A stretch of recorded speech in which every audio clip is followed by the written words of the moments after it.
안녕하세요, 여러분. 오늘도 제 보잘것없는 인생 이야기를 들으러 와주셔서 감사합니다. 이야기 시작 전 구독과 좋아요 부탁드려요. 여러분이 어디에서 이 사연을 듣고 계시는지 댓글로 남겨주시면 그쪽 하늘을 향해 여러분의 가정에 복이 깃들길 간절히 기도드리겠습니다. 제 이름은 최진구. 올해로 65입니다.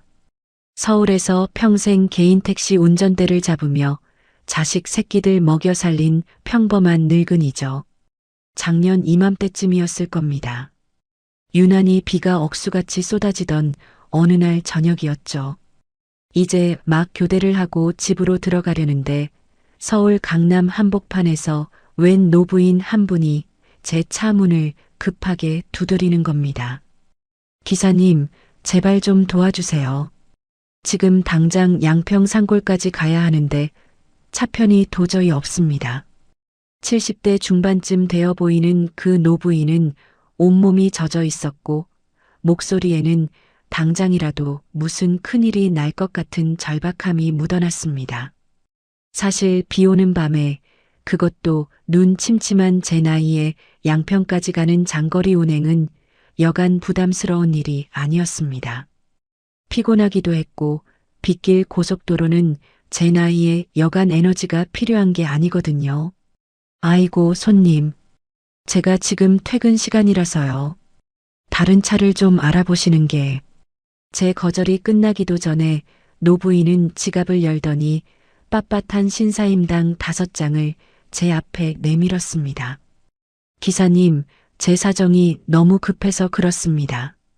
양평 서종면 끝자락까지만 가주시면 이거 드리고 도착해서 20만 원 더 얹어드리겠습니다. 제발 좀 부탁드립니다.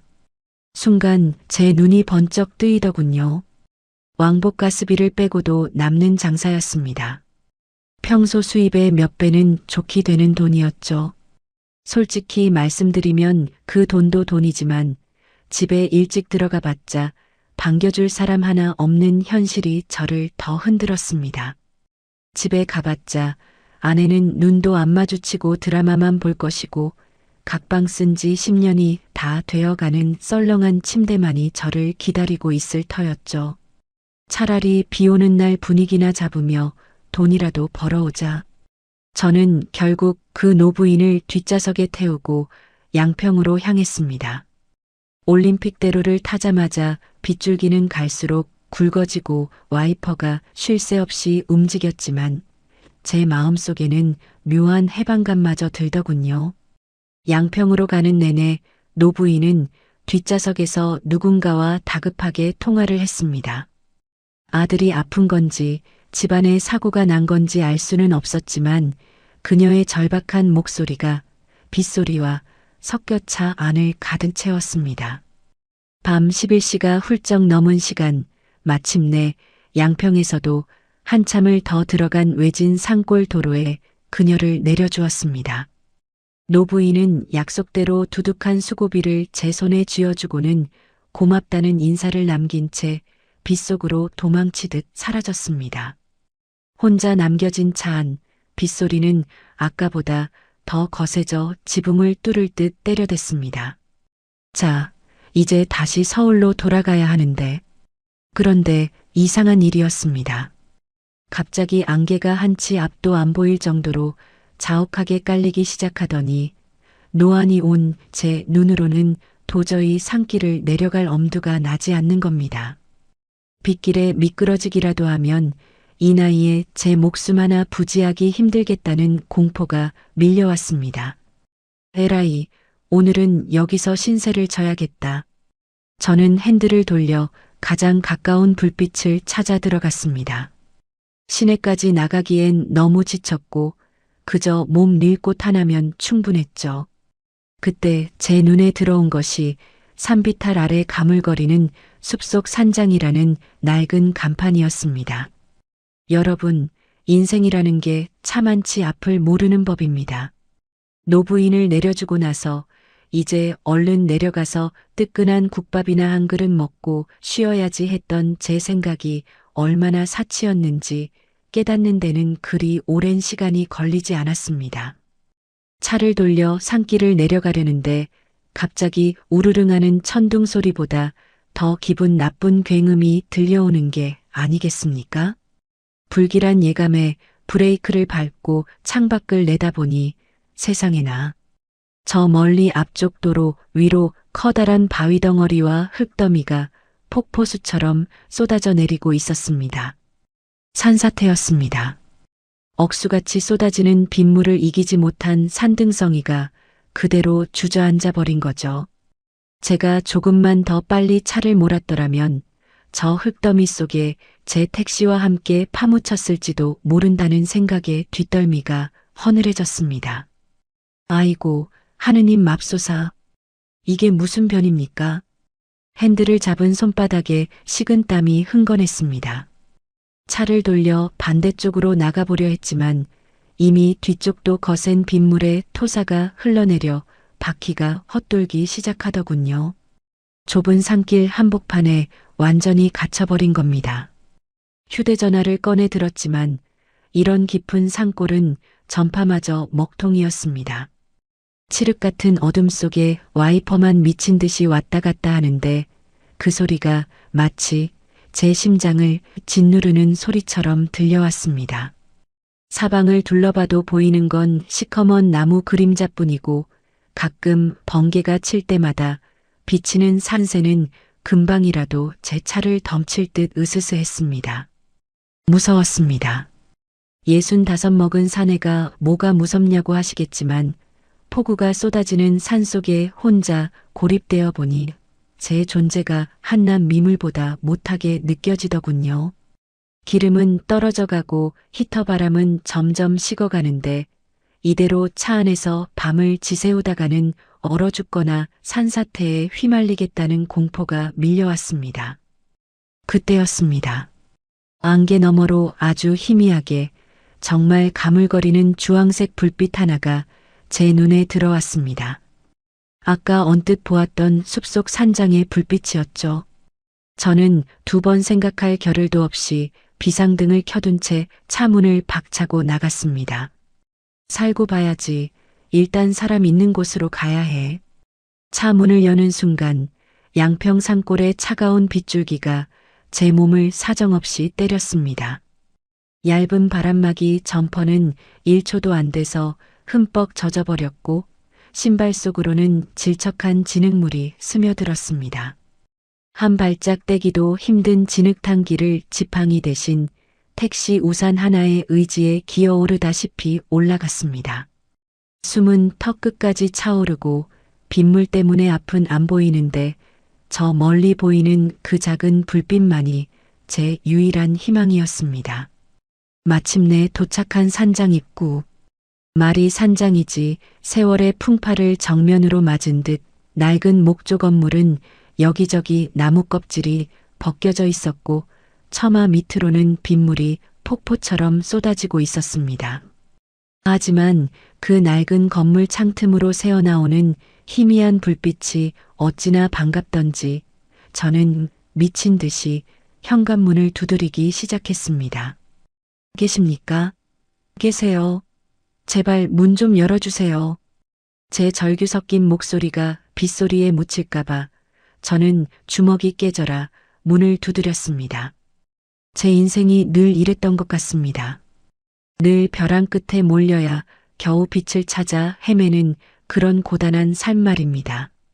서울 하늘 아래 번듯한 집 한 채 있어도 마음 둘 곳 없어 방황하던 늙은 기사가 이제는 목숨을 구걸하며 낯선 산장문을 두드리고 있는 꼴이라니 참으로 처량하더군요. 얼마나 두드렸을까요? 안쪽에서 삐걱거리는 발소리가 들리더니 둔탁한 빗장 지르는 소리와 함께 육중한 나무 문이 서서히 열렸습니다. 누구세요? 이 밤에 이 산골까지 어떻게? 문틈 사이로 새어나온 노란 전등 불빛이 제 젖은 얼굴을 비추었습니다. 빗물 때문에 눈을 제대로 뜰 수 없었지만 저는 그 문 안쪽에서 풍겨 나오는 묘하게 따뜻하고 아늑한 기운을 본능적으로 느꼈습니다. 눅눅한 나무 냄새와 함께 전해지는 온기. 저는 그 불빛 안으로 빨려 들어가듯 몸을 밀어 넣었습니다. 하지만 저는 그때까지도 몰랐습니다. 이 칠흑 같은 어둠과 산사태가 저를 이곳으로 몰아넣은 것이 단순한 불행이 아니었다는 것을요. 제 인생의 가장 시리고도 뜨거운 하룻밤이 이 낡은 문턱 너머에서 저를 기다리고 있다는 사실을 꿈에도 모른 채 저는 그저 살았다는 안도감에 젖은 숨을 몰아쉬고 있었습니다. 자, 이제 문이 완전히 열리고 제 눈앞에 한 여인이 나타나려 합니다. 빗물에 젖은 제 마음을 단번에 녹여버릴 그 묘한 온기를 품은 여인 말입니다. 여러분, 인생이라는 게 참 얄궂지요. 산사태에 막혀 죽을 고비를 넘기고 들어선 그 낡은 산장 안에서 저는 제 65평생 단 한 번도 느껴보지 못한 묘한 기운에 사로잡혔습니다.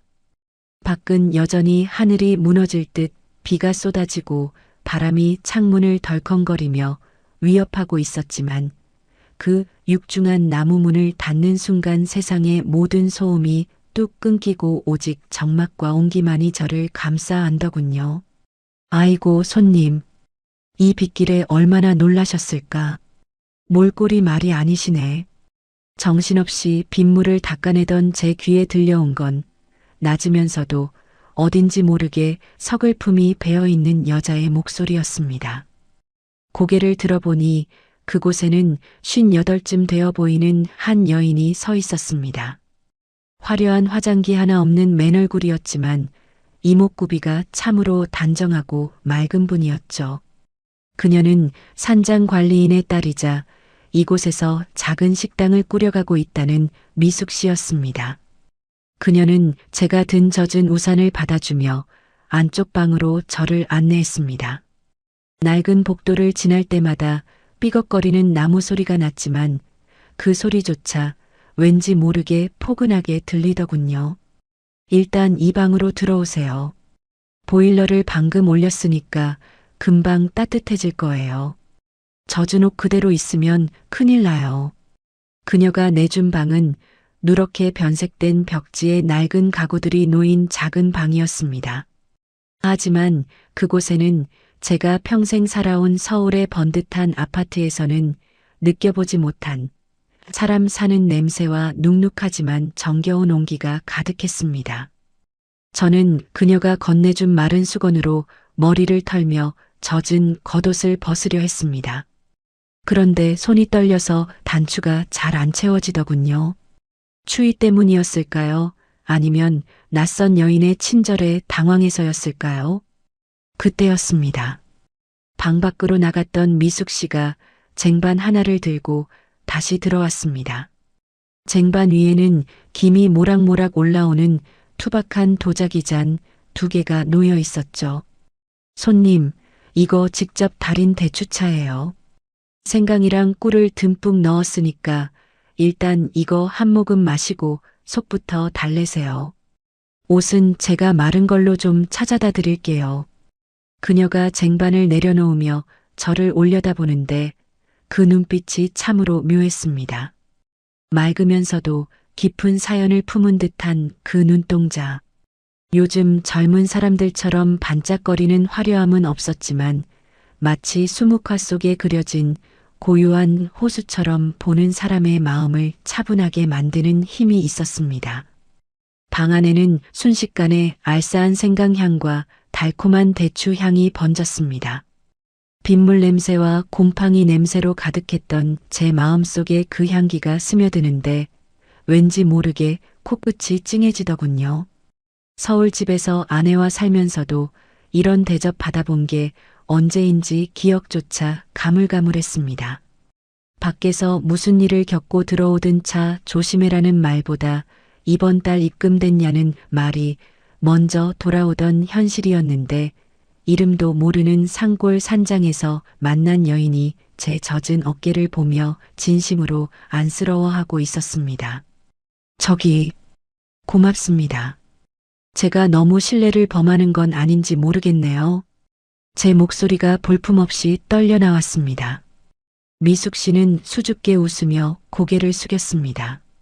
실례라니요. 이런 날씨에 사람 귀한 줄 알아야죠. 저도 덕분에 오늘 밤은 덜 무섭겠네요. 천천히 드세요. 그녀는 쟁반을 두고 조심스럽게 문을 닫고 나갔습니다. 저는 홀린 듯 차잔을 들었습니다. 따뜻한 온기가 손바닥을 타고 전해지는데 30년 넘게 운전대를 잡느라 굳어버린 제 손가락 마디마디가 그 온기에 녹아내리는 기분이었습니다. 한 모금 들이키니 목을 타고 넘어가는 뜨거운 기운이 오장육부를 훑고 내려가더군요. 하지만 여러분, 사람 마음이라는 게 참 이상하죠. 몸이 따뜻해지니 오히려 가슴속 빈 공간이 더 크게 느껴지는 게 아니겠습니까? 저 낯선 여인의 수줍은 인사와 따뜻한 차 한 잔이 제가 평생 지켜온 가부장이라는 딱딱한 껍데기를 자꾸만 건드리고 있었습니다. 저는 차를 마시고 젖은 양말을 벗기 위해 자리에서 일어나려 했습니다. 눅눅한 기운을 좀 떨쳐내고 몸을 추스르려던 찰나였죠. 그런데 마음이 너무 급했던 탓일까요? 아니면 그녀의 잔잔한 눈빛이 잔상처럼 남아서였을까요?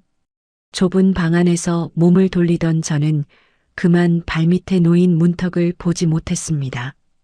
아! 짧은 비명과 함께 제 중심이 크게 흔들렸습니다. 그리고 그 순간 제 인생을 송두리째 흔들어 놓을 예기치 못한 사고가 저를 덮쳐오고 있었습니다. 여러분, 인생이 참 각본 없는 드라마라더니 그 말이 딱 맞습디다. 미숙 씨가 내온 대추차의 온기에 마음이 팔려 정신을 못 차리다가 이제 젖은 옷을 갈아입어야겠다는 생각에 서둘러 몸을 일으킨 게 화근이었어요. 마음은 급한데 낡은 몸뚱이는 제 마음처럼 움직여주질 않았죠. 좁은 방 안에서 몸을 확 돌리는데 그만 제 발끝이 높디 높은 문턱에 걸리고 만 겁니다. 으악! 짧은 비명과 함께 제 몸이 허공으로 붕 뜨는가 싶더니 손에 들고 있던 뜨거운 차잔이 바닥으로 내동댕이 쳐졌습니다. 엎친 데 덮친 격으로 쏟아진 대추차가 제 손목 위를 그대로 덮쳤고 저는 중심을 잃고 바닥으로 고꾸라졌습니다. 순간 손목에서 화끈거리는 불길이 확 일더군요. 65평생 택시 운전하면서 큰 사고 한 번 없이 살아온 저인데 이 낯선 산골 산장에서 이렇게 허무하게 낮아빠질 줄이야 누가 알았겠습니까? 아이고 손님, 괜찮으세요? 방 밖에서 제 비명소리를 들은 미숙 씨가 사색이 되어 달려왔습니다. 통증 때문에 얼굴을 일그러뜨리고 손목을 감싸 쥔 채 끙끙대고 있는 저를 보며 그녀는 한치의 망설임도 없이 제 곁에 무릎을 꿇고 앉았습니다. 가만히 계세요. 어디 봐요, 여기에요? 아이고, 이 뜨거운 게 그대로 쏟아졌네. 그녀의 손이 제 손목에 닿았습니다. 아까 차를 건네주던 그 수줍은 손길이었는데 지금은 제법 힘이 실린 능숙한 손길이었습니다. 발갛게 익어가는 제 손목을 보더니 그녀는 서둘러 찬물을 적신 수건을 가져와 열기를 식히기 시작했습니다. 저는 통증도 통증이지만 처음 보는 여자 앞에서 이렇게 꼴사납게 넘어져 손을 맡기고 있다는 민망함에 몸을 빼려 했습니다. 아, 저기, 미숙 씨, 괜찮습니다. 제가 금방 일어날게요. 별거 아닙니다. 별거 아니긴요. 화상은 초기에 잘 다스려야 흉 안 져요. 오빠, 제 말 들으세요. 지금은 가만히 계시는 게 도와주는 거예요. 그녀의 입에서 자연스럽게 흘러나온 오빠라는 말에 저는 그만 멍해지고 말았습니다. 60 넘은 늙은이한테 오빠라니요. 평소 집에서 아내한테는 들어본 적 없는 정말 나를 걱정해서 해주는 강단 있는 꾸지람이 제 가슴팍을 툭 하고 건드렸습니다. 그녀는 서둘러 방 밖으로 나가더니 구급상자를 챙겨 들어왔습니다. 산속이라 그런지 웬만한 상처는 직접 다스리는 모양이더군요.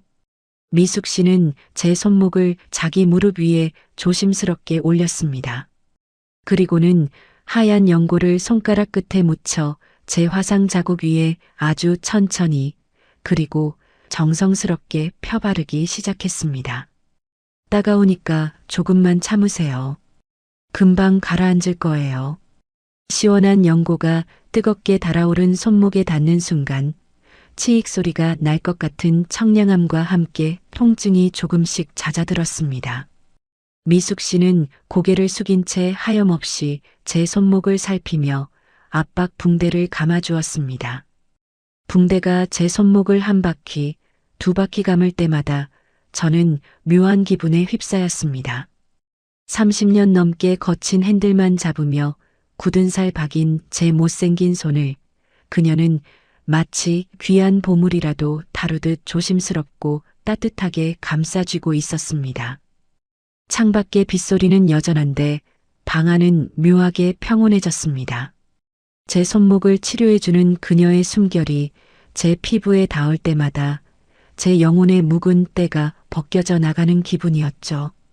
집에서는 아프다고 해도 약국 가서 약이나 사 먹지 그래요라며 TV 채널만 돌리던 아내의 뒷모습이 떠올라 가슴 한구석이 찡해졌습니다. 남보다 못한 남편 대접받으며 살아온 세월이 억울해서일까요? 아니면 이 여자의 손길이 너무나 따뜻해서일까요?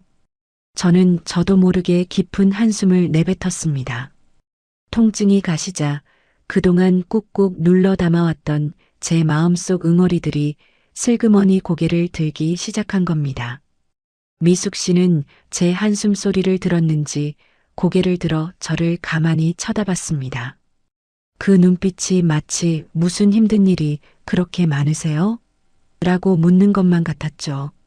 저는 붕대를 다 감고 매듭을 짓는 그녀의 손을 저도 모르게 살짝 붙잡고 말았습니다. 그리고 입술을 떼었습니다.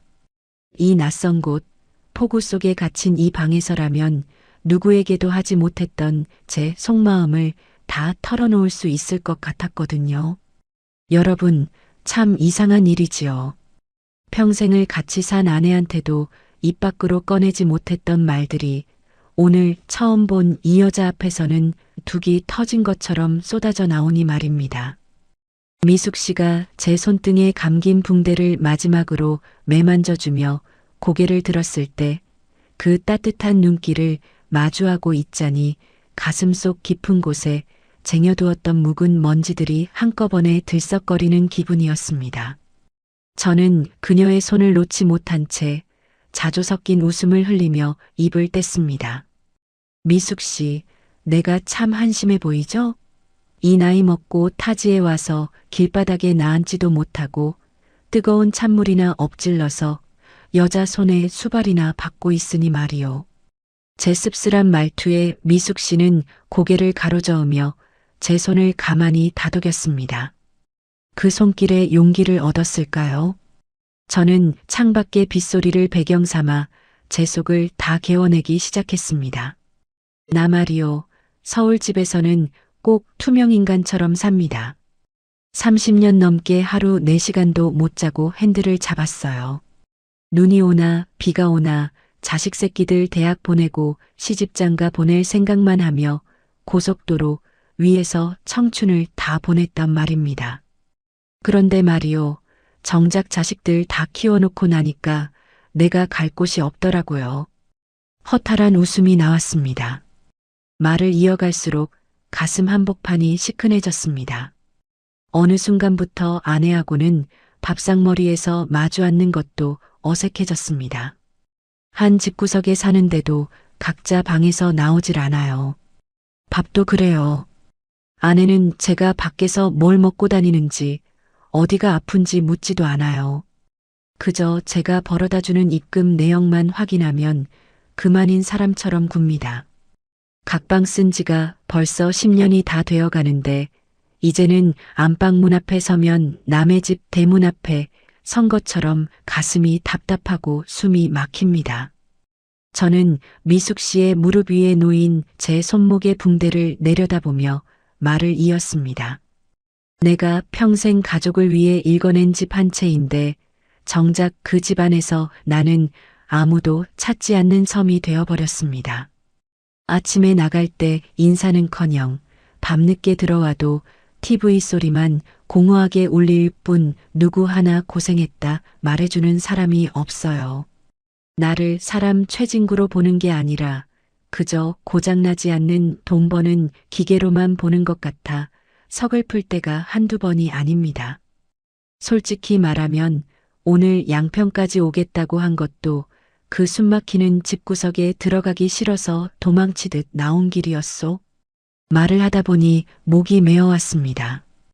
60대 사내가 겪는 가장 큰 슬픔은 밖에서의 고생이 아니라 내 편이라 믿었던 사람들에게서 받는 소외감이라는 걸 그때야 깨달았습니다. 자식들도 그래요.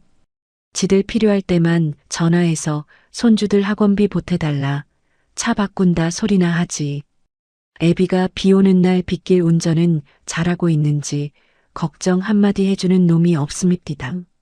내가 오늘 이 산골에서 사고가 나서 죽었어도 아마 우리 가족들은 내일 아침에 들어올 입금액이 안 찍히는 걸 먼저 걱정했을지도 몰라요. 이게 제 30년 운전 인생의 성적표인가 봅니다. 제 고백이 끝날 때쯤 방 안은 잠시 적막에 휩싸였습니다. 창밖의 빗소리는 여전히 거칠었지만 그 낡은 산장 방 안은 묘하게 따뜻한 연민의 온기가 감돌고 있었죠. 미숙 씨는 제 이야기를 다 듣고 나서도 한동안 제 손을 놓지 않았습니다. 그녀의 눈가에 비친 제 모습은 서울집에서의 초라한 가장이 아니라 그저 위로가 필요한 가련한 한 남자였던 것 같습니다. 그런데 그때였습니다. 제 이야기를 묵묵히 듣고만 있던 미숙 씨의 눈에서 굵은 눈물방울 하나가 툭 하고 제 손등 위로 떨어졌습니다. 저는 당황해서 그녀의 얼굴을 살폈습니다. 아니, 미숙 씨. 내가 괜한 소리를 해서 마음을 무겁게 했나 보구려. 미안합니다. 하지만 미숙 씨는 고개를 저으며 젖은 목소리로 입을 뗐습니다. 그 눈물은 저를 향한 동정만이 아니었습니다. 그 안에는 그녀가 평생을 숨겨온 저보다 더 깊고 쓰린 인생의 상처가 고여 있었던 겁니다. 여러분, 제 쓸쓸한 처지를 다 듣고 난 미숙 씨가 고개를 떨구는데 그 가냘픈 어깨가 파르르 떨리는 게 보였습니다. 저는 그저 제 팔자가 세상에서 제일 기구한 줄로만 알았는데 그녀의 입에서 흘러나오는 이야기는 제가 감히 상상도 못할 만큼 깊고 어두운 골짜기를 지나오고 있더군요. 그녀는 제 손목의 붕대를 만지작거리며 먼 곳을 바라보는 듯한 눈빛으로 입을 뗐습니다. 오빠, 오빠는 그래도 돌아갈 집이라도 있고 번듯하게 자란 자식들이라도 있잖아요. 저는요, 이 산속이 제 무덤이 될까봐 밤마다 무서워요. 미숙 씨의 이야기는 참으로 모질었습니다. 그녀 역시 한때는 서울에서 남부럽지 않게 살던 시절이 있었다고 합니다. 하지만 믿었던 남편이 문제였죠. 남편이라는 작자가 도박에 손을 대기 시작하더니 결국 집이며 가게며 전 재산을 하루아침에 날려버렸답니다. 그러고는 빚쟁이들을 피해 홀로 야반도주를 해버렸고 남겨진 건 산더미 같은 빚과 충격으로 쓰러진 친정어머니뿐이었지요. 그날 아침을 잊지 못해요. 빨간 딱지가 온 집안에 붙고 사람들이 들이닥쳐서 제 머리채를 잡고 흔드는데 남편이라는 사람은 전화기까지 꺼놓고 사라졌더라고요. 그 인간 찾아내라고 울부짖는 빚쟁이들 틈에서 제가 할 수 있는 건 아무것도 없었어요. 결국 그녀는 노모를 등에 업고 도망치듯 이곳 양평 산골로 숨어들었다고 합니다. 지난 10년 세월 동안 미숙 씨는 산 아래 식당에서 허드렛 일을 하고 지금은 이 낡은 산장을 관리하며 치매에 걸린 노모를 홀로 모시고 살고 있었던 겁니다. 치매 걸린 우리 엄마는 이제 제 얼굴도 못 알아봐요. 밤마다 남편 찾는다고 소리를 지르시는데 그 소리가 꼭 제 가슴을 칼로 도려내는 것 같아요. 이 산속에서 비라도 오면 세상 천지에 나 혼자만 남겨진 것 같아서 숨이 턱턱 막혀 잠을 못 자요.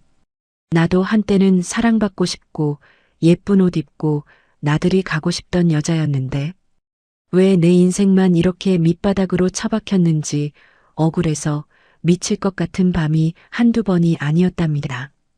그녀의 눈에서 굵은 눈물방울이 제 손등 위로 툭툭 떨어졌습니다. 그 눈물은 뜨거웠습니다. 아니, 뜨겁다 못해 제 심장을 지지는 것 같았어요. 화사한 미소 뒤에 숨겨진 그녀의 얼굴은 고단함 그 자체였습니다. 58, 아직은 여자로서 사랑받고 싶고 누군가에게 기대로 싶을 나이의 그녀는 치매, 노모의 뒷수발을 하며 인색한 산장수입에 매여 살고 있었던 겁니다. 저요, 오늘 오빠가 이 문을 두드렸을 때 솔직히 말씀드리면 조금 기뻤어요. 누군가에게 따뜻한 차 한 잔 내어줄 수 있다는 게, 내 이야기를 들어줄 누군가가 곁에 있다는 게 너무 오랜만이라서요. 저 참 나쁜 여자죠. 남은 사고가 나서 죽을 뻔했는데 그녀가 억지로 미소를 지어 보이는데 그 모습이 어찌나 가련하던지 제 가슴이 찢어지는 것 같았습니다. 남편에게 배신당하고 세상에 버림받은 채 이 허름한 산장을 감옥 삼아 살아온 그녀의 세월이 제 고속도로 인생과 닮아 보였습니다. 우리는 서로 다른 길을 달려왔지만 결국 외로움이라는 종착역에서 만난 가련한 영혼들이었던 겁니다. 저는 울먹이는 미숙 씨를 보며 더 이상 아무 말도 할 수 없었습니다. 제 쓸쓸한 노년은 그녀의 찢겨진 삶에 비하면 배부른 투정 같았거든요. 저는 천천히 손을 뻗어 제 손목을 잡고 있던 그녀의 거칠고 마디 굵은 손 위에 제 손을 얹었습니다. 창밖의 빗소리는 이제 산장 건물을 통째로 삼킬 듯이 포효하고 있었고 방 안의 공기는 두 사람의 슬픈 고백으로 꽉 차서 숨이 막힐 지경이었습니다. 하지만 이상하게도 그 정막이 싫지 않았습니다. 오히려 그 빗소리가 우리 두 사람의 비밀을 세상으로부터 꼭꼭 숨겨주는 든든한 울타리처럼 느껴졌죠. 저는 그녀의 떨리는 손을 꽉 쥐며 그녀의 젖은 눈동자를 가만히 들여다보았습니다. 그리고 우리 사이에는 말로 다 할 수 없는 묘한 기운이 소용돌이치기 시작했습니다. 여러분, 낡은 산장의 지붕을 때리던 그 요란한 빗소리가 신기하게도 조금씩 잦아들기 시작하더군요. 하늘이 무너질 듯 포효하던 천둥 소리도 이제는 먼 산 너머로 물러가고 처막 끝에서 떨어지는 낙숫물 소리만이 적막한 방 안을 채우기 시작했습니다. 하지만 밖이 고요해질수록 이 좁은 방 안에서 마주 앉은 우리 두 사람의 숨소리는 오히려 더 크게 들려왔습니다. 저는 제 손등 위에 겹쳐진 미숙 씨의 손을 가만히 내려다보았습니다. 평생 설거지물과 험한 산일로 짓무르고 거칠어진 그 손마디가 어찌나 안쓰럽고 애틋하던지요. 서울에서 기계처럼 운전대만 잡던 제 손이나 이곳에서 고립된 채 풍파를 견뎌온 그녀의 손이나 참으로 닮아 있었습니다. 우리는 누가 먼저랄 것도 없이 서로의 굽은 어깨를 가만히 다독였습니다. 미숙 씨, 우리가 참 닮았네요. 사는 모습은 달랐어도 가슴속에 구멍 하나씩 뻥 뚫어놓고 사는 건 똑같구려. 제 말에 미숙 씨가 고개를 들어 저를 바라봤습니다. 눈물로 얼룩진 그녀의 눈동자에 제 초라한 모습이 비치더군요. 그녀는 제 손을 피하지 않았습니다. 오히려 그 가느다란 손가락으로 제 손등에 굳은 살을 조심스럽게 쓰다듬어 내려왔습니다. 그 손길이 어찌나 간절하고 부드러운지 저는 숨이 턱 막히는 것 같았습니다. 오빠, 저 이 산속에 있으면서 수많은 사람을 봤어요.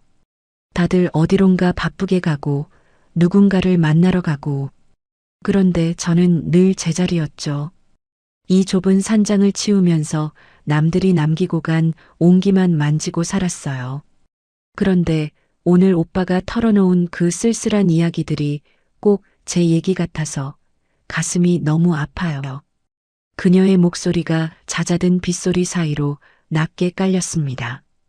평생 어디에도 털어놓지 못했던 마음속 응어리들, 자식에게도 아내에게도 말하지 못한 채 가슴 깊은 곳에 묻어두었던 그 서러운 세월이 미숙 씨의 손길 한 번에 사르르 녹아내리는 기분이었습니다. 집에서는 한 번도 받아보지 못한 사람 대접, 남자 대접을 이 낯선 산골 산장에서 오늘 처음 본 여인에게 받고 있다니요. 우리는 서로의 슬픔을 확인하며 연민이라는 깊은 강물에 함께 몸을 담갔습니다. 30년 넘게 껍데기뿐인 가장으로 살며 말라 비틀어졌던 제 영혼에 그녀의 눈물 섞인 위로가 단비처럼 스며들었습니다. 그녀 역시 마찬가지였겠지요. 도박꾼 남편에게 버림받고 치매 노모의 고통을 홀로 짊어지며 굳어버렸던 그녀의 심장이 제 투박한 위로 앞에 조금씩 요동치고 있었습니다. 미숙 씨, 나 평생 길 위에서만 살았는데 오늘처럼 이 길이 끝나지 않았으면 좋겠다고 생각한 적은 처음이요. 비가 영영 그치지 않아서 내가 서울로 돌아가지 못해도 괜찮을 것 같다는 미친 생각까지 드는구려. 제 진심 어린 고백에 미숙 씨의 눈동자가 크게 흔들렸습니다. 그녀는 제 어깨에 가만히 머리를 기대왔습니다. 그녀의 머리카락에서 나는 은은한 샴푸 향과 아까 마신 대추차 향기가 섞여 제 코끝을 간지럽혔습니다. 그 향기에 취한 탓일까요? 아니면 이 지독한 고독 끝에 만난 온기 때문이었을까요? 저는 그녀의 가냘픈 어깨를 감싸 안았습니다. 세상 천지에 우리 둘을 반겨줄 곳은 단 한 군데도 없는 것 같았습니다. 서울에도 이곳 양평산골에도 우리가 마음 편히 기댈 언덕은 없었죠. 오직 이 빗소리 잦아든 밤, 낡은 산장의 작은 방만이 세상에서 유일하게 허락된 우리만의 섬이었습니다. 우리는 서로의 체온을 통해 말하고 있었습니다. 당신 참 고생 많았소. 당신 참 외로웠겠군요라는 100마디 말보다 맞닿은 살결에서 전해지는 떨림이 더 깊게 파고들었습니다. 65세 남자와 58세 여자. 남들이 보면 흉하다 손가락질할지도 모를 황혼의 길목이었지만 그 순간 우리에게는 이 세상 무엇보다 절실한 구원이었습니다. 방 안의 공기는 점점 뜨거워졌고 서로를 향한 연민은 이제 거부할 수 없는 이끌림으로 변해가고 있었습니다. 저는 제 품 안에서 가늘게 떨고 있는 그녀를 더 깊이 내려다보았습니다. 그리고 인생의 끝자락에서 다시는 없을 것 같았던 그 불꽃 같은 예감이 제 전신을 휘감기 시작했습니다. 여러분, 60이 넘은 나이에 심장이 다시 뛴다는 게 가당키나 한 일입니까? 저는 이미 제 가슴이 그저 피나 돌리는 기계인 줄로만 알았습니다. 평생 가족이라는 짐을 싣고 고속도로 아스팔트 위를 구르느라 제 감정은 이미 딱딱하게 굳어버린 타이어 같은 줄 알았단 말입니다. 그런데 그 적막한 산장 방 안에서 미숙 씨의 떨리는 숨결이 제 살결에 닿는 순간 멈춰있던 제 영혼이 거칠게 요동치기 시작하더군요. 미숙 씨의 손이 제 어깨를 천천히 쓰다듬어 내려올 때 저는 정말 숨이 멎는 줄 알았습니다. 65평생 앞만 보고 달려온 제 몸이 낯선 여자의 손길 한 번에 비겁하게 무너져 내리더군요. 저기, 미숙 씨, 지금 뭐 하시는 겁니까? 제 목소리가 볼품없이 떨려 나왔습니다. 당황해서 몸을 피하려 했지만 수십 년 택시 운전으로 찌든 피로가 납덩이처럼 제 몸을 짓눌렀습니다. 아니, 어쩌면 제 마음이 그 포근함을 거부하지 못했던 걸지도 모릅니다. 오빠 몸이 돌덩이처럼 뭉쳤네요. 얼마나 고단하게 사신 거예요? 희미한 조명 아래 비친 그녀의 얼굴은 58이라는 나이가 무색할 만큼 고왔습니다. 수수한 듯 하면서도 묘하게 사람을 홀리는 그 애틋한 눈빛. 그녀의 손길은 능숙하게 제 어깨와 등을 타고 내려왔고 저는 본능적으로 느꼈습니다. 이건 단순한 위로가 아니라는 걸요. 평생 타인처럼 살아온 아내에게선 단 한 번도 느껴보지 못한 내 존재 자체를 통째로 위로받는 듯한 기적 같은 떨림이었습니다. 우리는 누가 먼저랄 것도 없이 서로의 외로움을 파고들었습니다. 창밖의 폭풍우는 잦아들었지만 방 안에서는 인생의 늦가을에 찾아온 거센 불꽃이 타오르기 시작했습니다. 35년 결혼 생활 동안 의무와 습관처럼 나누던 그런 몸짓과는 달랐습니다. 이건 그동안 굶주려왔던 영혼들이 서로를 구걸하듯 채워주는 그런 처절하고도 아름다운 몸부림이었습니다. 제 거친 손이 그녀의 고운 살결에 닿을 때마다 저는 제가 살아있다는 걸 뼈저리게 느꼈습니다. 그녀 역시 제 품 안에서 어린아이처럼 흐느끼며 제 등에 손톱 자국을 남겼습니다. 오빠, 나 너무 외로웠어요. 이 산속에서 죽을 날만 기다리는 줄 알았는데 그녀의 울음 섞인 고백이 제 가슴팍을 적셨고 저는 그 눈물을 다 닦아주고 싶어 그녀를 더 꽉 안았습니다. 65 남자와 58 여자. 남들이 보면 흉하다 손가락질할지도 모를 황혼의 사랑이었지만 그 순간 우리에게는 이 낡은 산장 방안이 세상에서 가장 성스러운 성전이자 마지막 피난처였습니다. 메말랐던 제 가슴에 다시 꽃이 피어남을 느꼈습니다. 늦가을 설이 내린 들판에 뒤늦게 핀 꽃이 더 붉고 진하듯이 우리의 사랑은 그 어떤 젊은 날의 열기보다 더 뜨겁고 애절했습니다. 우리는 서로의 굽은 등을 끌어안고 서로의 깊은 상처를 혀로 하차주듯 밤새도록 서로를 품었습니다. 그야말로 생애의 마지막 불꽃 같은 밤이었습니다. 낡은 산장의 삐걱거리는 침대 소리조차 우리에게는 축복의 음악처럼 들렸고 문틈으로 새어 들어오는 서늘한 산 공기도 우리의 열기를 식히지는 못했습니다. 저는 그녀의 머리카락을 쓸어 넘기며 생각했습니다. 아, 나도 사랑받을 수 있는 사람이었구나. 나도 누군가에게 오빠라 불리며 기댈 수 있는 한 남자였구나. 하지만 시간은 야속하게도 새벽빛을 향해 달려가고 있었습니다. 희뿌연 안개가 창문을 적실 때까지 우리는 단 한순간도 서로를 놓지 않았습니다. 아침이 오지 않기를, 이 어둠이 영원히 우리를 감춰주기를 기도하며 저는 그녀를 제 가슴 속에 새겼습니다. 마침내 창밖으로 푸르스름한 새벽 기운이 스며들기 시작할 무렵 저는 잠든 미숙 씨의 평온한 얼굴을 보며 제 인생을 건 중대한 결심을 굳히게 되었습니다. 이제 이 손을 놓으면 저는 다시 저 차가운 서울집의 섬으로 돌아가야 한다는 사실이 죽기보다 더 끔찍하게 다가왔기 때문입니다. 여러분, 창밖으로 희뿌연 새벽 안개가 밀려 들어올 때쯤 저는 눈을 떴습니다. 산장의 천장은 여전히 낡고 얼룩덜룩했지만 제 옆에서 고운 숨소리를 내며 잠든 미숙 씨를 보니 어젯밤의 일이 꿈이 아니었음을 깨달았습니다. 평생 택시 운전석에서 쪽잠을 자며 맞이하던 그 찌뿌듯한 아침과는 공기부터가 달랐어요. 가슴 한복판에 쇠사슬처럼 묶여있던 답답함 대신 묵직하고도 따뜻한 온기 하나가 들어앉아 있는 기분이었습니다. 제가 부스럭거리며 몸을 일으키자 미숙 씨도 천천히 눈을 떴습니다. 화장이 지워진 그녀의 민얼굴은 어젯밤보다 조금 더 수척해 보였지만 저를 바라보는 그 맑고 깊은 눈동자만큼은 참으로 예뻤습니다. 그녀는 수줍은 듯 이불을 끌어올리며 작게 웃더군요. 그 미소를 보는데 제 마음속에서 무언가 탁하고 끊어지는 소리가 들렸습니다.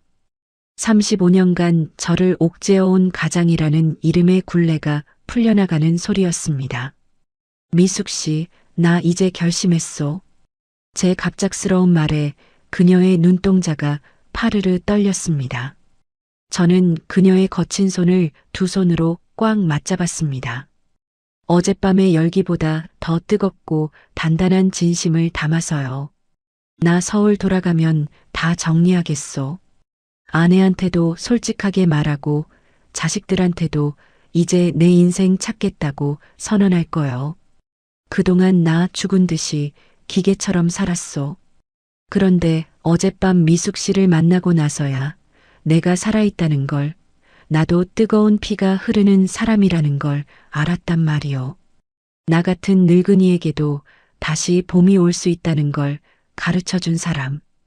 당신이 처음이요. 미숙 씨는 아무 말 없이 제 손을 바라보며 눈물만 뚝뚝 흘렸습니다. 그 눈물이 제 손등을 적시는데 그게 꼭 저를 붙잡는 간절한 부탁처럼 느껴지더군요. 저는 그녀의 눈물을 닦아주며 말을 이었습니다. 딱 한 달만 기다려 주시오. 집 정리하고 개인 택시 면허도 내놓고 내가 가진 게 별로 없지만 그래도 우리 둘이 이 산골에서 작은 방 하나 얻어 살 정도는 마련해서 오겠소. 다시는 미숙 씨를 이런 외로운 산장에서 남의 뒤치다꺼리나 하며 살게 하지 않겠소. 내 인생의 마지막 종착역은 당신 옆이었으면 좋겠소. 제 고백은 절박하다 못해 비장했습니다. 이건 단순히 욕정에 눈이 먼 노인의 망령이 아니었습니다. 평생 타인을 위해 바쳐온 제 인생에서 처음으로 저 자신을 위해 내린 단 하나의 용기 있는 선택이었죠. 미숙 씨는 흐느끼며 제 품으로 파고들었습니다. 오빠, 정말 오실 거죠? 저 믿어도 되는 거죠? 전 이제 오빠 아니면 정말 기댈 곳이 없어요. 여기서 매일 산 아래 길만 보면서 오빠 기다릴게요. 오빠가 안 오시면 저 정말 이 산속에서 말라 죽을지도 몰라요. 그녀의 절박한 목소리가 제 가슴팍을 때렸습니다. 저는 그녀를 더 세게 끌어안으며 귓가에 속삭였습니다. 가겠소. 죽어도 오겠소. 한 달 뒤에 이 산장 문을 열고 들어오는 건 택시기사 최진구가 아니라 당신의 남자로 돌아오는 진구일 거요. 저는 옷을 챙겨 입고 방을 나섰습니다. 문 밖으로 나서기 전 마지막으로 그녀의 입술에 짧고 뜨거운 입맞춤을 남겼습니다. 미숙 씨는 헝클어진 머리를 매만지며 산장 현관까지 나와 제가 차에 올라타는 모습까지 지켜보며 손을 흔들어 주더군요. 안개가 자욱한 양평 산골 국도를 내려오며 저는 핸들을 꽉 쥐었습니다. 어젯밤 다친 손목이 조금 욱신거렸지만 마음만은 구름 위를 걷는 것 같았습니다. 서울로 향하는 길, 제 머릿속에는 오직 미숙 씨와 함께할 새 삶의 풍경만 가득했습니다. 산속 작은 집, 미숙 씨가 끓여주는 따뜻한 대추차, 그리고 더 이상 돈 버는 기계가 아닌 누군가의 남자로 불릴 그날 뒤, 저는 몇 번이고 다짐했습니다. 비겁해지지 말자, 최진구. 너도 이제 사람답게 한번 살아보자. 마침내 익숙한 서울 시내로 들어서고 우리 집 아파트 단지가 보이기 시작했습니다. 차를 세우고 올려다본 우리 집 창문은 여느 때처럼 차갑고 무표정해 보였습니다. 하지만 저는 주먹을 불끈 쥐었습니다. 어젯밤의 그 뜨거운 약속을 가슴에 품고 저는 이제 제 인생의 거대한 파도 속으로 스스로 걸어 들어갈 준비를 마쳤습니다. 그런데 이상하죠. 현관문 번호키를 누르는 제 손가락이 아까 미숙 씨 앞에서 장담하던 기계는 어디 가고 자꾸만 바들바들 떨리기 시작하는 겁니다. 여러분, 서울 톨게이트를 지나면서부터 제 가슴을 짓누르던 그 묘한 압박감이 아파트 지하 주차장에 차를 세우는 순간 드디어 제 숨통을 턱하고 막아버립디자.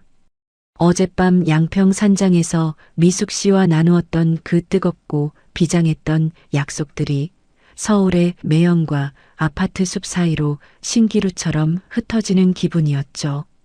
엘리베이터 거울 속에 비친 제 모습은 어제보다 훨씬 늙고 초라해 보였습니다. 현관문 번호키를 누르는 소리가 어찌나 크게 들리던지 마치 죄지은 사람이 담벼락을 넘는 것처럼 가슴이 두근거렸습니다. 문을 열고 들어서자마자 저를 반긴 건 그리웠던 아내의 따뜻한 목소리가 아니라 거실 바닥에 어지럽게 널린 쇼핑백들과 숨이 막힐 듯한 분주함이었습니다. 아니, 이 양반아. 어제 비가 그렇게 오는데 연락도 안 되고 어디서 자빠져 있다가 이제 와요? 사람 속 뒤집어 놓는 데는 아주 도사라니까. 아내는 제 얼굴을 쳐다보지도 않은 채 거실 한복판에서 산더미처럼 쌓인 돌잔치 답례품 상자들을 정리하고 있었습니다. 며칠 뒤가 우리 막내놈 아들, 그러니까 제 금쪽 같은 손주 녀석의 첫 돌이었거든요. 제가 어젯밤 산사태로 고립되어 죽을 고비를 넘기고 어떤 여인과 인생의 마지막 사랑을 맹세하고 왔다는 사실은 이 집안의 공기 속에 끼어들 틈이 전혀 없었습니다. 아, 저기. 산사태 때문에 길이 막혀서 산장에서 하루 묵었소. 핸드폰도 안 터지고. 됐고, 거기 서 있지 말고 이 상자나 좀 베란다로 옮겨요. 애비가 돼서 손주 돌잔치에 관심이 있어. 없어? 어제 안 들어온 덕분에 나 혼자 이거 다 하느라 허리가 끊어지는 줄 알았네. 아내의 목소리는 여전히 날카롭고 익숙했습니다. 35년 동안 제가 들어온 그 목소리. 저를 걱정하기보다는 자신의 고단함을 먼저 앞세우고 제가 벌어다 준 돈으로 일궈낸 이 가정을 지탱하느라 자신도 피해자라고 주장하는 그 냉담한 말투 말입니다. 저는 붕대를 감은 손목을 슬그머니 뒤로 감췄습니다. 미숙 씨가 정성껏 발라준 연고 향기가 제 몸 어딘가에 남아있을까봐, 그게 아내의 코끝에 닿아 제 발칙한 꿈이 들통날까봐 겁이 났습니다. 무거운 상자를 옮기며 거실벽에 걸린 가족 사진을 봤습니다. 활짝 웃고 있는 자식들, 번듯하게 차려입은 사위와 며느리, 그리고 그 중심에서 인자한 할아버지 미소를 짓고 있는 제 모습.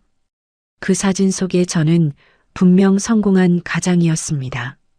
하지만 그 액자 밖에 진짜 저는 지금 당장이라도 이 모든 걸 내팽개치고 양평의 낡은 산장으로 달려가고 싶은 도망자에 불과했죠.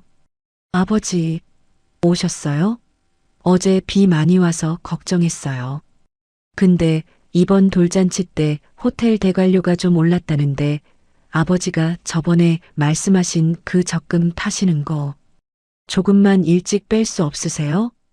방에서 나온 아들놈은 제 안부를 묻는가 싶더니 역시나 돈 이야기로 결론을 맺더군요.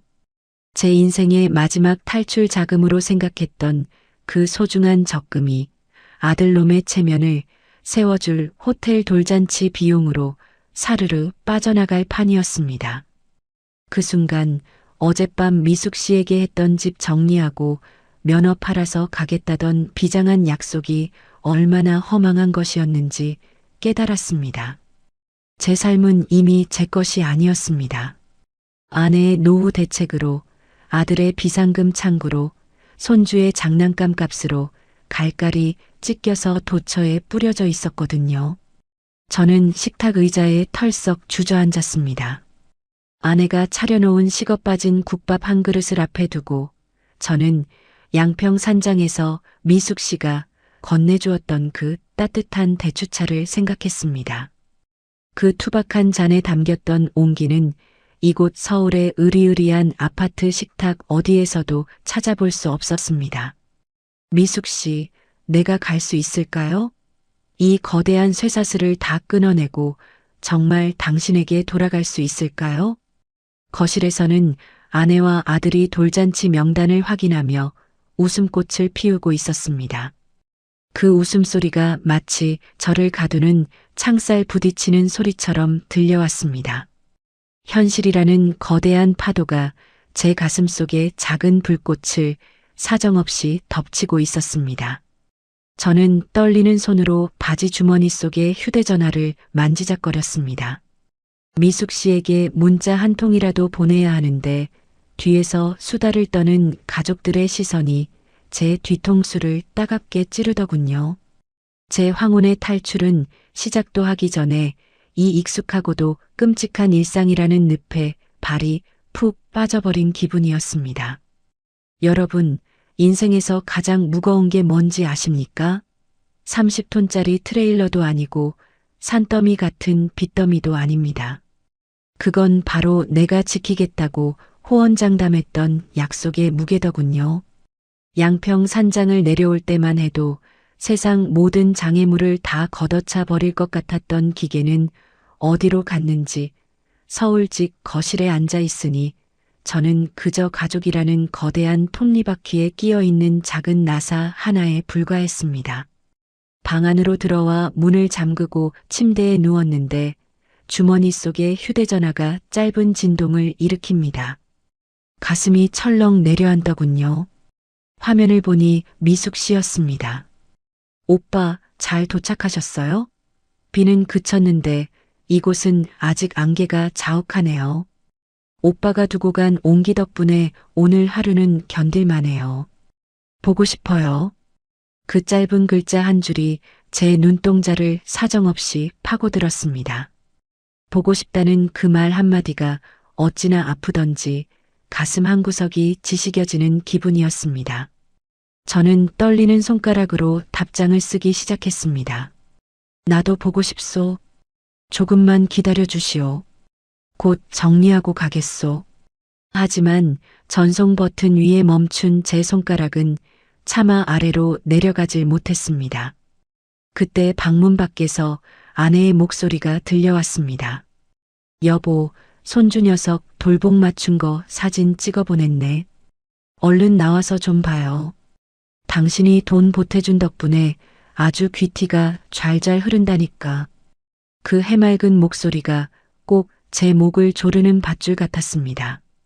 제가 여기서 미숙 씨에게 답장을 보내는 순간 저 거실에서 웃고 있는 아내의 평온함과 아들놈의 기대, 그리고 아무것도 모르는 손주 녀석의 미래가 한순간에 박살난다는 환상이 제 머릿속을 덮쳤습니다.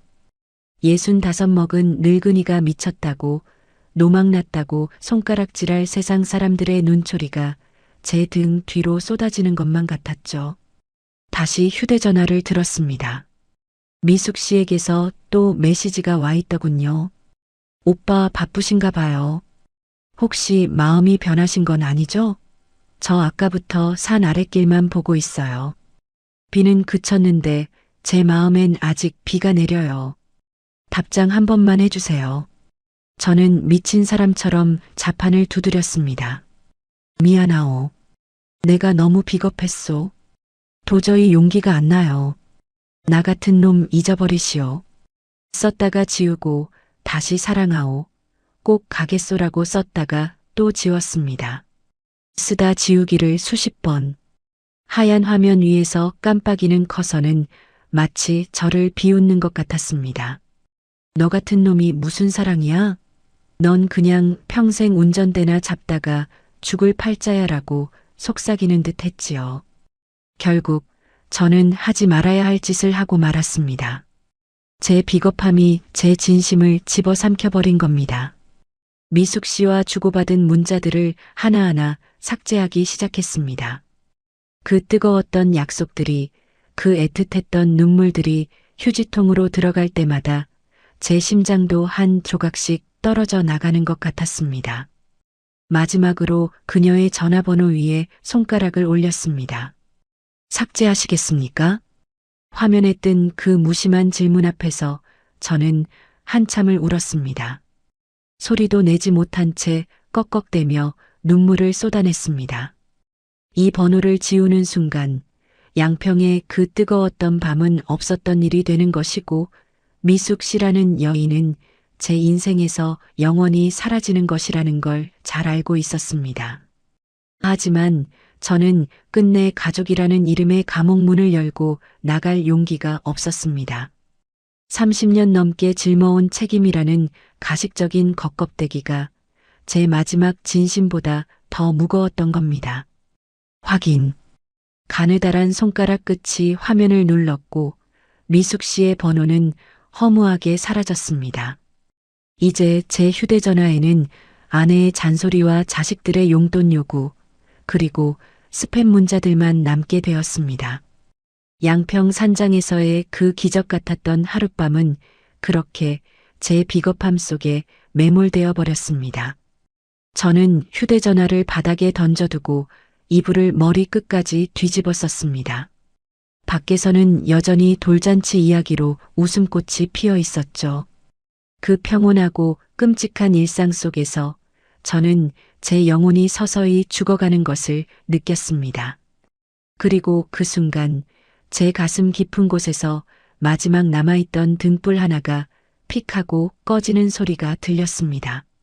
이제 저는 다시 그 무미건조한 택시 기사의 삶으로 돌아가야 합니다. 하지만 과연 예전처럼 핸들을 잡을 수 있을까요? 제 마음 한구석을 양평산골 그 차가운 빗속에 떼어놓고 온 채로 말입니다. 여러분, 비겁하게 산다는 게 얼마나 사람 영혼을 갉아먹는 일인지 아십니까? 연락처를 지우고 다시 택시 핸들을 잡았을 때 저는 제가 예전처럼 살 수 있을 줄 알았습니다. 그런데 아니더군요. 손님을 태우고 올림픽대로를 달려도 제 눈앞에는 양평의 그 안개 자욱한 산길이 아른거리고 라디오에서 흘러나오는 노래 한 자락에도 미숙 씨의 그 서글픈 목소리가 섞여 들려왔습니다. 밤마다 천장을 보면 그 낡은 산장의 얼룩진 무늬들이 살아 움직이며 저를 비난하는 것만 같았죠. 비겁한 놈, 최진구. 너 같은 놈이 무슨 사랑을 한다고. 돌잔치는 성대하게 끝났습니다. 호텔 뷔페에서 웃고 떠드는 가족들 틈에서 저는 박수를 쳤지만 제 가슴속은 텅 빈 고속도로처럼 찬바람만 쌩쌩 불었습니다. 그날 이후로 저는 시름시름 앓기 시작했습니다. 병원에 가도 병명이 없대요. 하지만 저는 알았습니다.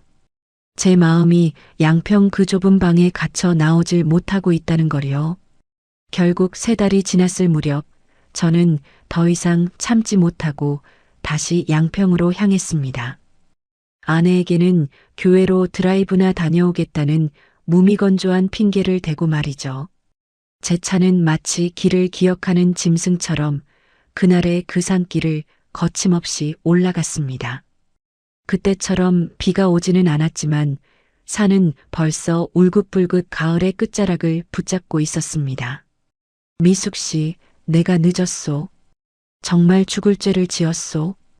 이제라도 다 내려놓고 왔으니 제발 얼굴 한 번만 보여주구려. 심장이 터질 듯이 뛰었습니다. 모퉁이를 돌면 그 낡은 목조 건물이 나타나고 앞치마에 손을 닦으며 미숙 씨가 달려 나올 것만 같았죠. 하지만 제 눈앞에 나타난 건 제가 상상했던 풍경이 아니었습니다. 산장은 고요했습니다. 아니, 고요하다 못해 죽어 있는 것 같았습니다. 마당에는 잡초가 무릎 높이까지 자라 있었고 입구에는 폐업이라는 투박한 글씨가 적힌 낡은 판자가 덩그러니 놓여 있었습니다. 저는 차에서 뛰어내려 문 앞으로 달려갔습니다. 미숙 씨 계세요. 문고리를 잡고 흔들었지만 굳게 채워진 육중한 자물쇠가 차가운 금소금을 내며 저를 밀어냈습니다. 유리창 너머로 들여다본 실내는 어두컴컴했습니다. 우리가 함께 차를 마셨던 그 방, 서로의 상처를 보듬으며 눈물 흘렸던 그 거실, 그곳엔 이제 먼지만이 뽀얗게 쌓여 있었습니다. 사람의 온기는커녕 쥐 죽은 듯한 정막만이 가득했죠. 어디 갔어? 대체 어디로 간 거야? 저는 정신 나간 사람처럼 산장 주변을 헤맸습니다. 뒤편 노모가 계시던 방도, 미숙 씨가 정성껏 가꾸던 작은 텃밭도 모두 버려진 채였습니다. 동네 사람이라도 찾아 물어보고 싶었지만 이 깊은 산골에 물어볼 이 하나 없었습니다. 그저 산새 소리와 바람에 부딪히는 나뭇잎 소리만이 저를 비웃듯 들려올 뿐이었죠. 제가 연락을 끊고 비겁하게 숨어 지내던 그 수개월 동안 그녀는 얼마나 이곳에서 저를 기다렸을까요? 매일 아침 안개 낀 산길을 보며 제 택시가 나타나기를 얼마나 고대했을까요? 치매 노모를 모시고 이 외로운 산속에서 유일한 희망이었던 저라는 놈의 답장을 기다리다 결국 버림받았다는 사실을 깨달았을 때 그녀의 마음은 얼마나 처참하게 무너졌을까요? 자물쇠가 채워진 문 앞에 주저앉아 저는 통곡했습니다. 65 늙은 사내가 산속에서 짐승처럼 울부짖었습니다. 제가 지운 건 휴대전화 번호가 아니라 그녀의 마지막 생명줄이었다는 걸 이제야 알 것 같았습니다. 저는 제 아내와 가족이라는 허울을 지키기 위해 한 여자의 영혼을 낭떠러지로 밀어버린 살인자나 다름없었습니다. 먼지 쌓인 창틀에 손을 얹어 보았습니다. 어젯밤 꿈속에서 만진 것처럼 따뜻했던 그녀의 손길이 느껴지는 듯 했습니다. 하지만 이제 이곳에 그녀는 없습니다. 흔적도 없이 마치 처음부터 존재하지 않았던 사람처럼 사라져버렸습니다. 해가 뉘엿뉘엿 지고 산 그림자가 길게 드리울 때까지 저는 그 빈자리를 지켰습니다. 돌아가야 할 시간이었지만 발걸음이 떨어지지 않았습니다. 이 문을 다시 잠그고 내려가면 정말로 제 인생의 마지막 봄날은 영원히 끝나는 것이니까요. 저는 떨리는 손으로 품속에서 낡은 수첩 하나를 꺼냈습니다. 그리고 차마 붙이지 못한 편지 한 장을 그 굳게 닫힌 문틈 사이로 밀어 넣었습니다. 닿지 않을 것을 알면서도 제 진심을 그곳에 묻어두고 싶었습니다. 여러분, 사람이 무언가에 홀린다는 게 참 무서운 일입니다. 자물쇠가 굳게 채워진 그 텅 빈 산장을 보고 내려온 날부터 제 인생은 이전과는 전혀 다른 궤도를 돌기 시작했습니다.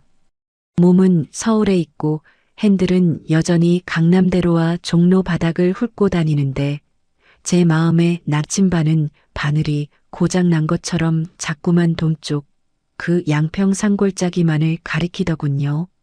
이제 제 택시 영업은 오로지 양평이라는 두 글자에 목을 매는 도박이 되었습니다. 카카오 호출이든 길거리 손님이든 행선지에 양평이나 서종 혹은 그 근처 지명만 보이면 저는 앞뒤 재지 않고 엑셀을 밟았습니다. 동료 기사들이 미쳤냐고 묻더군요. 그 먼 길을 가서 공차로 내려오면 남는 게 뭐 있냐고요. 하지만 제게 그건 영업이 아니라 제 영혼을 찾아가는 눈물겨운 순례였습니다. 손님, 양평 어디로 모실까요? 아, 거기요? 잘 알죠. 제가 아주 눈 감고도 가는 길입니다.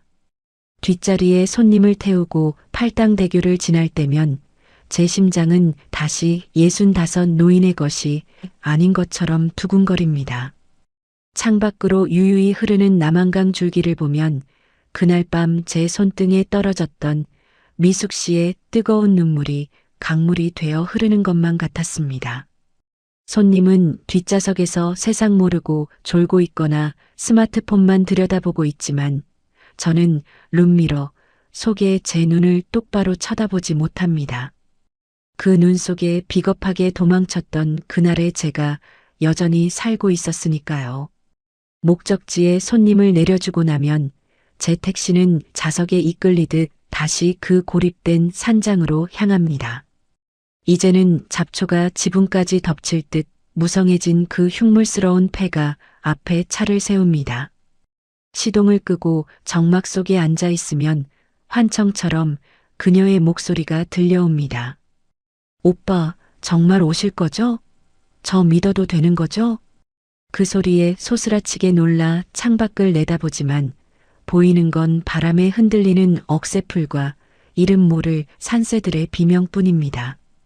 저는 운전대를 잡은 손을 가만히 내려다봅니다.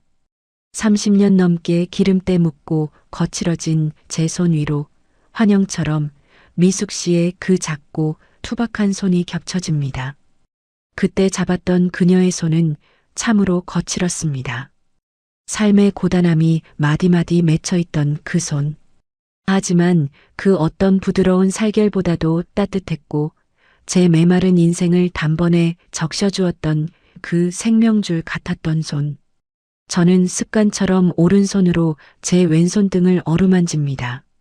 마치 그녀의 온기가 아직도 그곳에 고여있기라도 한 것처럼요. 미숙 씨, 나 오늘 또 왔소. 오늘은 비가 안 오네. 그날처럼 비라도 퍼부으면 내가 핑계 삼아 당신 문을 더 세게 두드려 볼 텐데. 혼잣말을 내뱉는 제 모습이 거울에 비치는데 영락없이 정신 나간 노인네 모습입디다. 가족들은 제가 요즘 돈을 잘 못 벌어온다고 타박입니다. 산업금이 어쩌니 가스비가 어쩌니 하는 아내의 목소리는 이제 제 귀에 닿기도 전에 튕겨나갑니다. 제 머릿속은 온통 미숙 씨가 어디로 떠났을지, 치매 늙은 어머니를 모시고 그 가냘픈 어깨로 어디서 또 고생을 하고 있을지에 대한 걱정뿐입니다. 어쩌다 양평행 손님이 없는 날이면 저는 퇴근길에도 차를 돌려 양평국도를 한 바퀴 돌고 나서야 집으로 향합니다. 제 개인 택시는 이제 영업용 차량이 아니라 잃어버린 사랑을 찾아 헤매는 낡은 조르배가 되어버렸습니다. 길 위에서 마주치는 수많은 중년 여인들의 뒷모습만 봐도 제 심장은 덜컥 내려앉습니다. 혹시 저 여자가 미숙 씨가 아닐까? 혹시 저 구부정한 어깨가 그녀가 아닐까 싶어서 말이죠. 인생이라는 길 위에서 길을 잃어버린 기분, 여러분은 아실까요? 집이라는 목적지는 분명히 있는데 그곳이 더 이상 제 종착역이 아니라는 사실을 깨달았을 때의 그 막막함을요. 저는 이제 택시 핸들을 잡고 있는 게 아니라 잡을 수 없는 미숙 씨의 환영을 붙잡고 있는 겁니다. 오늘도 저는 밤늦게 양평 산자락을 굽이굽이 내려옵니다.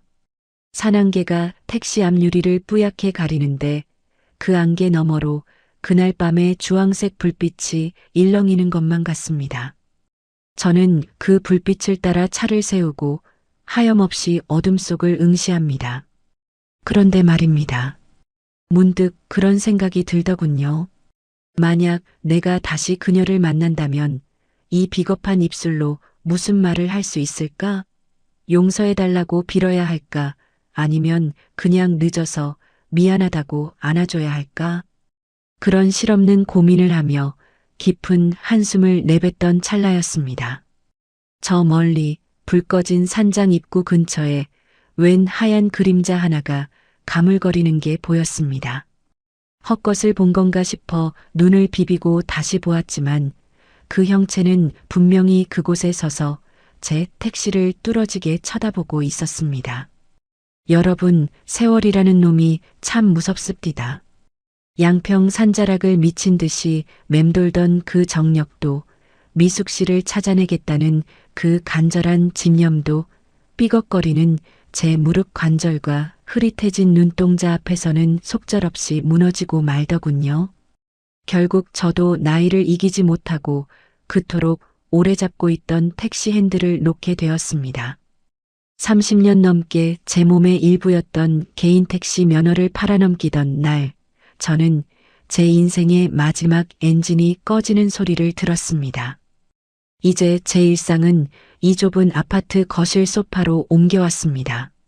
하는 일이라곤 아침에 일어나 의미 없는 뉴스를 보고 삼시세끼 아내가 차려주는 사실은 차려놓은 걸 찾아 먹는 밥을 먹으며 시간을 죽이는 것뿐입니다. 거실 소파에 멍하니 앉아 있으면 저 앞 식탁 의자에 앉아 하루 종일 TV 속 연속극에만 눈을 떼지 않는 아내의 뒷모습이 보입니다. 그 등 참으로 익숙하고도 서늘한 등입니다. 30년 넘게 제 돈줄을 바라보며 지켜온 저 등 뒤에서 저는 오늘도 투명 인간이 된 기분으로 살아갑니다. 아내는 제가 밥을 먹었는지 오늘 하루 기분은 어떤지 묻지 않습니다. 그저 드라마 속 주인공들의 불행에 혀를 끌차거나 가끔 고개를 돌려 거실 청소나 좀 도와요라며 핀잔을 줄 뿐이죠.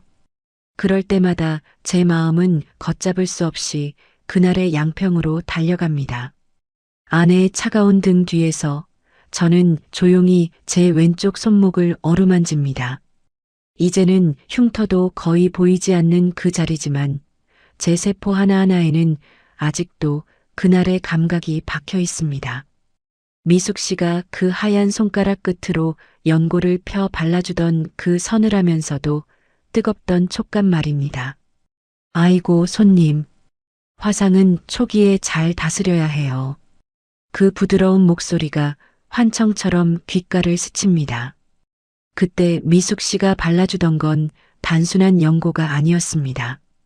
평생 가장이라는 무게에 눌려 짓물러 터진 제 영혼에 발라주던 구원이었죠.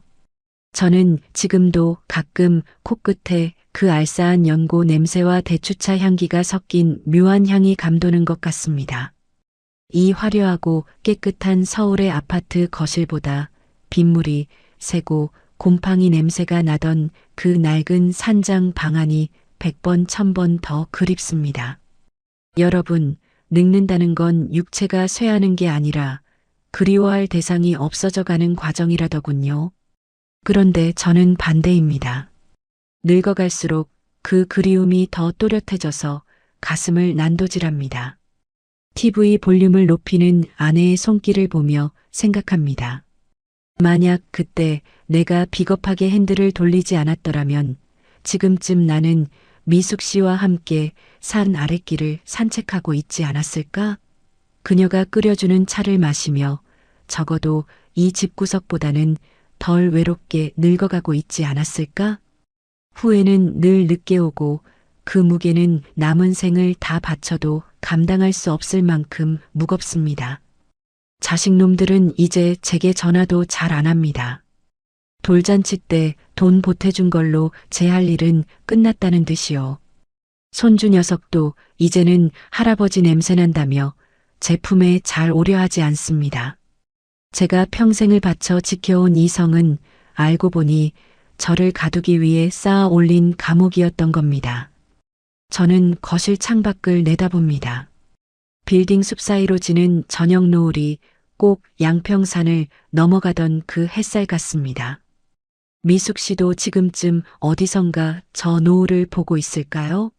아니면 여전히 그 자물쇠 채워진 산장 근처를 떠돌며 저처럼 비겁한 남자를 기다리고 있을까요? 그녀를 생각하면 목구멍으로 뜨거운 것이 치밀어 오르지만 저는 이제 울 기력조차 없습니다. 그저 욱신거리는 손목을 문지르며 이미 제 인생에서 지워버린 그녀의 번호를 머릿속으로만 가만히 되뇌어둘 뿐입니다. 여보, 거기 멍하니 서서 뭐해요? 밥 차려놨으니까 얼른 먹고 설거지나 좀 해놔요. 아내의 무심한 목소리가 제 회상을 날카롭게 가르고 들어옵니다. 저는 힘없는 대답을 하며 식탁으로 향합니다. 한 걸음 한 걸음이 마치 진흙탕을 걷는 것처럼 무겁습니다. 하지만 저는 압니다. 제 영혼은 이미 이 집을 떠나 안개 자욱한 어느 산장문 앞에서 여전히 서성이고 있다는 것을요. 저는 식탁 의자에 앉아 숟가락을 들다가 문득 창틀에 놓인 낡은 택시 운전용 장갑을 발견했습니다. 이제는 필요 없어진 그 장갑을 보는 순간 제 가슴속 깊은 곳에서 마지막으로 참아왔던 어떤 갈망이 불꽃처럼 일렁였습니다. 여러분, 인생이라는 긴 노선을 운행하면서 저는 수만 명의 손님을 태우고 내렸습니다. 하지만 정작 제 마음 하나 내려놓을 곳은 찾지 못한 채 어느덧 해가 뉘엿뉘엿 지는 인생의 종착역에 다다랐군요. 이제는 거울 속의 저를 봐도 낯선 고집쟁이 노인네 하나가 서 있을 뿐입니다. 가족들 앞에서는 여전히 뻣뻣하게 굴고 아내의 잔소리에는 버럭 화를 내며 제 약해진 마음을 감추려 애쓰는 그런 고약한 노인 말입니다. 하지만 가슴속 한구석, 그 지독하게 시린 응어리만큼은 세월이 흘러도 닳지를 않습니다. 지키지 못한 약속의 무게라는 게 이렇게나 무거운 줄 알았더라면 그날 아침 양평산장을 내려올 때 그렇게 호기기 어린 장담은 하지 말걸 그랬습니다. 비겁하게 도망칠 거였으면서 왜 그 가련한 여인의 마음에 헛된 등불을 켜주었는지 이제와 후회해 본들 제 머리 위로 내리는 서리만 더 하얗게 변할 뿐이죠. 어느덧 해가 저물어가는 늦은 오후 저는 거실 베란다 창가에 홀로 서서 멀리 남한산성 너머로 지는 노을을 바라봅니다. 저 산을 몇 개나 더 넘고 골짜기를 깊이 파고 들어가면 그날의 숲속 산장이 나오겠지요. 지금쯤 그 낡은 건물은 아마 형체도 없이 무너졌거나 새로운 주인을 만나 번듯한 카페라도 되었을지 모르겠습니다. 하지만 제 기억 속의 그곳은 여전히 빗물 냄새가 나고 삐걱거리는 문소리가 들리며 노란 전등 불빛 아래 미숙 씨가 앉아 있는 바로 그 모습 그대로입니다. 붉게 타오르는 노을을 보고 있자니 미숙 씨가 내어주던 그 뜨거운 대추차 색깔이 떠오릅니다. 제 굳은 살 박인 손목을 어루만지며 눈물 짓던 그녀의 맑은 눈동자도 저 노을 속에 일렁이는 것 같습니다. 미숙 씨, 나를 기다리다 지쳐서 이제는 나를 원망하고 있어?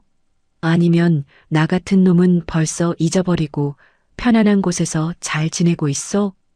대답 없는 질문을 허공에 던져봅니다. 눈시울이 뜨거워지며 시야가 뿌옇게 흐려집니다. 65세의 진구는 비겁했지만 이제 기력이 다한 늙은 진구는 그날의 자신을 용서할 수가 없습니다. 가족이라는 이름의 쇠사슬을 끊지 못해 정작 제 영혼을 구원해 주려던 그 따뜻한 손길을 뿌리친 대가가 이토록 사무치는 고독일 줄은 꿈에도 몰랐으니까요. 비겁했던 제 인생의 성적표는 안락한 노후라는 껍데기로 돌아왔지만 제 알맹이는 그날 양평의 빗줄기에 씻겨 내려가 사라져버린 것 같습니다. 저는 창틀을 꽉 쥡니다. 이제는 앙상해진 제 손가락 마디마디가 바들바들 떨립니다. 저 노을이 완전히 사라지고 어둠이 찾아오면 저는 다시 거실 소파로 돌아가 TV 소리에 묻혀 투명인간처럼 밤을 지새우겠지요. 하지만 오늘만큼은 저 노을이 다 타버릴 때까지만이라도 그녀를 소리내어 불러보고 싶습니다. 닿지 않을 목소리인 줄 알면서도 제 생에 단 한 번 진심으로 뜨거웠던 그 하룻밤에 대한 마지막 예우를 갖추고 싶습니다. 미안하오. 정말 미안하오, 미숙 씨. 흐르는 눈물을 닦지도 못한 채 저는 지는 해를 향해 고개를 숙입니다. 인생의 마지막 고갯마루에서 제가 짊어진 이 무거운 참외록은 아마 제가 숨을 거두는 그 순간에야 비로소 마침표를 찍게 될 것 같습니다. 여러분, 저처럼 늦은 후회로 밤을 지새우지 마십시오. 사랑할 수 있을 때 사랑하고 용기 내야 할 때 도망치지 마십시오. 길 위에서 인생을 다 보낸 늙은 기사가 드리는 마지막 진심입니다. 지금까지 이야기를 함께 해주신 여러분, 진심으로 감사합니다. 최진구라는 한 남자의 서글프고도 뜨거운 인생 여정이 여러분의 가슴에도 작은 울림을 주었기를 바랍니다. 이 소설이 마음에 드셨다면 작가에게 큰 힘이 되는 구독과 좋아요를 꼭 눌러주세요. 여러분의 알림 설정은 다음의 감동적인 이야기를 가장 빠르게 만나는 방법입니다. 또한 진구의 선택이나 미숙의 기다림에 대해 여러분은 어떻게 생각하시나요? 여러분의 소중한 의견을 댓글로 남겨주세요. 하나하나 소중히 읽고 소통하겠습니다.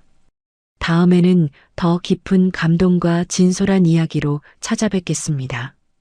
감사합니다. 혹시 이 이야기의 뒷이야기나 다른 등장인물의 시점으로 보고 싶은 장면이 있다면 언제든 말씀해 주세요.